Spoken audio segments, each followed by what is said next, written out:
Good morning mga kakulikot. Ngayong araw na ito mga kakulikot, hindi ako magtuturo about sa motor. Ang gagawin natin ngayong araw na ito mga kulikot, magka-convert tayo ng from 220 to 12 volts mga kakulikot.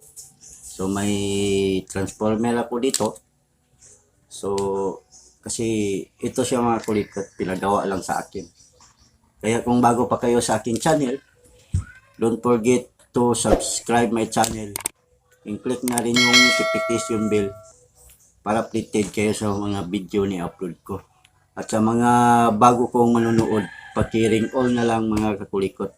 At least para ma-notify kayo kung may bago akong video. So hindi na natin patatagalin.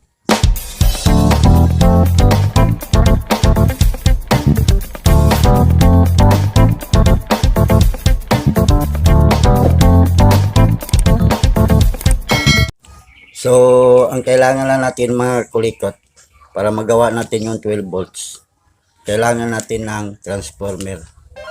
Yung transformer mga kulikot nasa 3 ampere. Di ako nagkakamali mga kulikot, 3 ampere or 6 ampere. Kasi walang nakalagay mga kulikot at saka pinagawa lang ito sa akin. So, kailangan din natin ng 4 na diode. Yan, 4 na diode. So ipapaliwanag ko itong mga kulikot yung koneksyon niya. Then soldering lead. Then soldering iron. At saka wire scraper mga kulikot. Then tester. To analog tester, digital tester. So itabi na natin itong mga kulikot at saka shrinkable tube. Yan lang mga kailangan natin mga kakulikot. At saka kapasitor pa pala mga kulikot. Sorry, kalimutan. Sana yung kapasitor ko. So ito mga kakulikot, kapasitor. Ang kapasitor natin 4,700 UF or microfarad. Then 50 volts yan. So kailangan natin mga kulikot dalawa. Ito siya mga kulikot, dalawa. So nalagyan ko na ito ng wire mga kulikot kasi. So ito na mga kulikot, yung walang gray. Yan, yung walang gray pinagsama natin. Then dito sa kabila mga kulikot naman, yung mayroong gray mga kulikot. Yan. So, ito siya mga kulikot. Ang gagawin nyo dito, ganyan lang mga kulikot. Ito yung tinatawag na series. Yan, ganyan. So, ilangan ko muna mga kulikot. Then, balikan ko kayo mamaya. A few moments later. So, ito na mga kulikot. Yung walang gray mga kulikot. Yan. Yung walang gray dito mga kulikot, nilagay natin sa negative. Tapos yung may gray mga kulikot, yan yung may gray na diode, lagay natin sa positive mga kulikot. So i-connection na natin mga kulikot. Then dito sa kuan mga kakulikot, ito yung testera natin para makita nyo kung ilang volt yung pumapasok dito.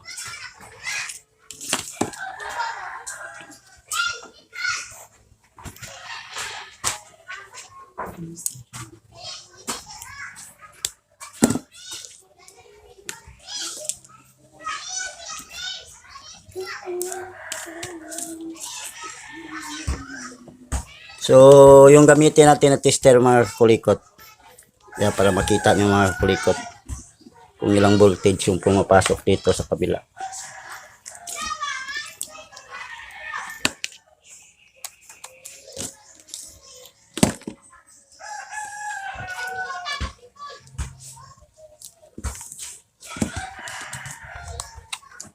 So, dito mga kulikot, yan. Kasi yung kuhan ko mga kulikot, yung tester ko, aning, automatic na yung mga kulikot, magre-reading na yan. So, dyan lang natin nilalagay. Ganyan. para makita nyo kung ilang voltage yung pumapasok. Okay. Dito na lang mga kakulikot. Ganyan. So, plaster muna natin para makita nyo. Okay. Ganyan. Kita nyo ba mga kakulikot? Ito na yung mga kakulikot. Kung makita. So, lagay ko na lang dito mga kakulikot. Baliktad. Dito. Kung ilang voltage yung pumapasok niya mga kakulikot. Nilapit ko lang sa inyo para makita niyo.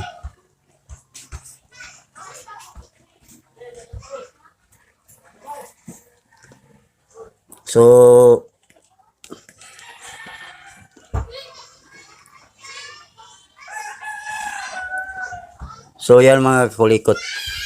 15.95 voltage.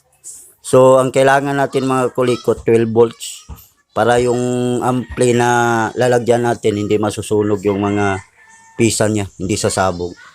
So kaya natin lagyan ng kapasitor, kaya i-convert natin ng 12 volts at saka diode. So ilagay ko na mga kulikot. Yes, nakita nyo yung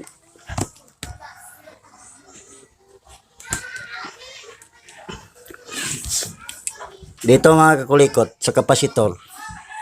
Yung kuan dito mga kulikot, ito natin ilalagay. Yung positive, ito negative to siya mga kulikot, ito yung positive. Ito yung may lumalabas na 12 volts, ay 15. Dito natin ilalagay mga kulikot. Ganyan. Then sa kabila dito. Ganyan lang mga kulikot. So ilagay ko na mga kulikot. So subukan na natin mga kulikot. Ito yung ilaw niya mga kulikot. So subukan natin. So yan, isaksak na natin mga kulikot. Isaksak na natin yan. So yan na mga kulikot, umilaw na. Umilaw na yung ginawa natin. Yan. Umilaw na mga kulikot.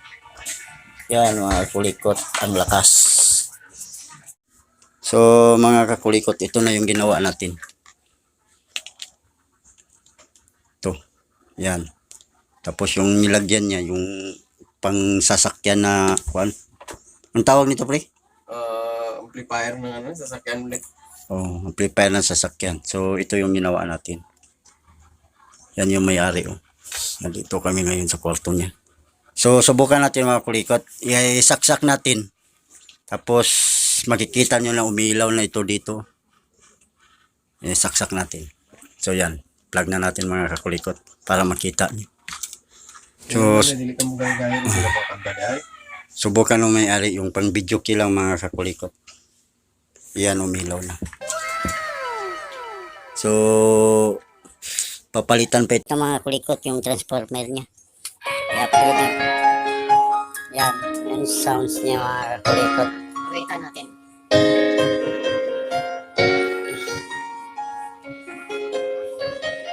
Palitan natin pre. Nilang pre. So pang Remember the days when you here with me. yan. Microphone na lang ang kulang mga kakulikot.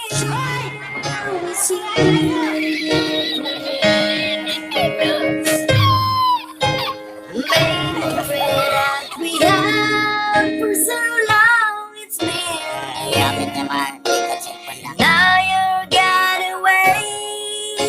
You left me all alone. Go on, do what you want. So, nang-stop. So, hanggang dito na lang mga kulikot. And don't forget to subscribe my channel, Dream the Kulikot. And hit na yung notification bell para update kayo sa mga video ni upload ko. At pati likes na rin, comment and share. Kung may comment kayo mga kulikot, comment lang sa comment section. So, hanggang dito na lang. Bye-bye!